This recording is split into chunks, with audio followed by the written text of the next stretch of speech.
देख रहे हैं झारखंड न्यूज़ 9। अभी हम हैं महुआ डांड प्रखंड के महुआ डांड में। आज यहाँ पर हमारे भारत रत्न जननायक कर्पूरी ठाकुर जी की जयंती मनाई जा रही है। तो आइए जानते हैं हमारे प्रखंड अध्यक्ष नाई समाज के श्री राम नरेश ठाकुर जी से कि उनके जीवनी के बारे में बताएंगे और उनके आदर्शों के बारे में कि आज के युवा या साथी उनके आदर्शों पर चल रहे हैं या नहीं और उनके आदर्शों पर चलना चाहिए या नहीं। आइए जानते हैं प्रखंड अध्यक्ष श्री राम नरेश ठाकुर जी से। सर, उनके जीवन के बारे में बताइए। अभी हम लोग नाई समाज का जयंती मना रहे हैं और एक मार्गदर्शन के रूप में लोगों को नवयुवक संघ को कर रहे हैं कि इसी के मार्गदर्शन में हम चले और अपने समाज के कल्याण के लिए आगे बढ़ें और जो भी मेरे त्रुटि समाज में हो उसको बचा कर रखे, ऐसे हम नहीं करें, त्रुटि बरकरार रहे और आगे भी नवयुवक संघ को बढ़ेंगे कि इसमें आगे बढ़कर काम करें और हमारे कर्पूरी ठाकुर जी का जयंती बराबर मनाते रहे और बड़े उत्साह के साथ आगे बढ़े और समाज के कल्याण के लिए भी आगे आए। ठीक है सर। और हमारे पुराने प्रखंड अध्यक्ष जी से भी कुछ दो शब्द सुनना चाहेंगे, श्री बाबूलाल जी से। हमारे जननायक कर्पूरी ठाकुर आज पुण्यतिथि मना रहे हैं और हम कोशिश करेंगे कि इनके बताए मार्ग पर चलें। हमारे साथ बने रहिए झारखंड न्यूज़ 9 पर। तब तक के लिए जोहार। उन नेताओं में से एक थे जिन्होंने डर नहीं बल्कि विरोध चुना। जयप्रकाश नारायण के संपूर्ण क्रांति आंदोलन ठाकुर ने न सिर्फ भाग लिया बल्कि उसे बिहार की जमीन तक जन आंदोलन बना दिया। उनका मकसद स्पष्ट था कि सत्ता का अहिंसात्मक परिवर्तन हो सके। गांव-गांव में जब इंदिरा हटाओ देश बचाओ के नारे गूंज रहे थे तो इन्हीं नारों के बीच कर्पूरी ठाकुर एक चेहरे नहीं एक प्रतीक बन चुके थे।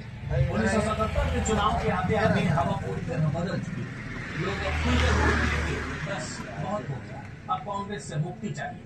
नतीजा ये हुआ कि बिहार समेत पूरे उत्तर भारत में कांग्रेस की जड़ें हिल गई और इसी समय जनता पार्टी नाम की एक नई ताकत हुई। इसमें समाजवादी, हिंदू राष्ट्रवादी, पूर्व कांग्रेसी और चरण सिंह के लोक दल के लोग एक साथ खड़े थे। उनका एक ही लक्ष्य था, इंदिरा गांधी को हराना। और उस समय चुनाव में कांग्रेस सचमुच हार गई और फिर जनता पार्टी के सत्ता में आते ही बिहार में राजनीति का एक नया अध्याय शुरू हुआ। मुख्यमंत्री पद के लिए दो नाम सामने आए।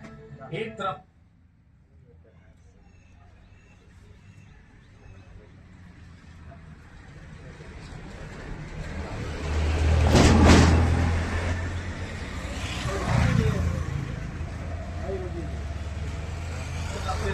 नारायण सिन्हा जो कि एक पूर्व कांग्रेसी थे और दूसरा नाम वो था जो कि मिट्टी से निकला था, कर्पूरी ठाकुर।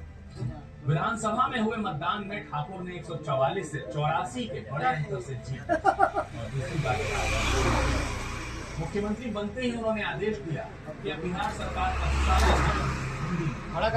ये फैसला सिर्फ भाषा का नहीं बल्कि आत्मसम्मान का, क्योंकि वो चाहते थे कि बिहार का हर सरकारी दफ्तर, हर फाइल, हर आदेश जनता की भाषा में होना चाहिए। इतना ही नहीं, ठाकुर ने केंद्र की तर्ज पर समान वेतन आयोग को राज्य में लागू कर दिया था। उन्होंने कहा कि कर्मचारियों को इजाजत मिलेगी तो सरकार को ताकत मिलेगी। और फिर आया वो पल जिसने वो असली नेता कहलाए।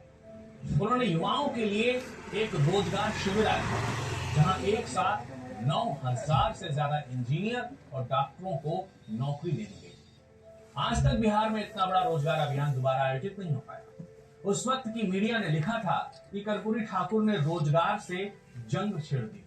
उन्होंने दिखाया कि राजनीति सिर्फ नारे लगाने के लिए नहीं बल्कि काम करने की जिम्मेदारी होती है। लेकिन ये वो काम नहीं थे जिनसे कर्पूरी ठाकुर असली फैसला तो अभी आना बाकी।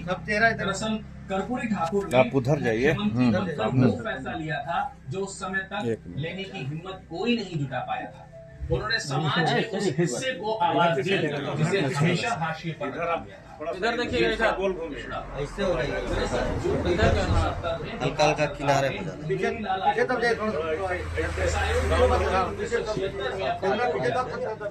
आयोग ने अपनी रिपोर्ट में 128 पिछड़े समुदायों को चिन्हित किया था जिसमें से 94 को अति पिछड़ा घोषित किया गया था।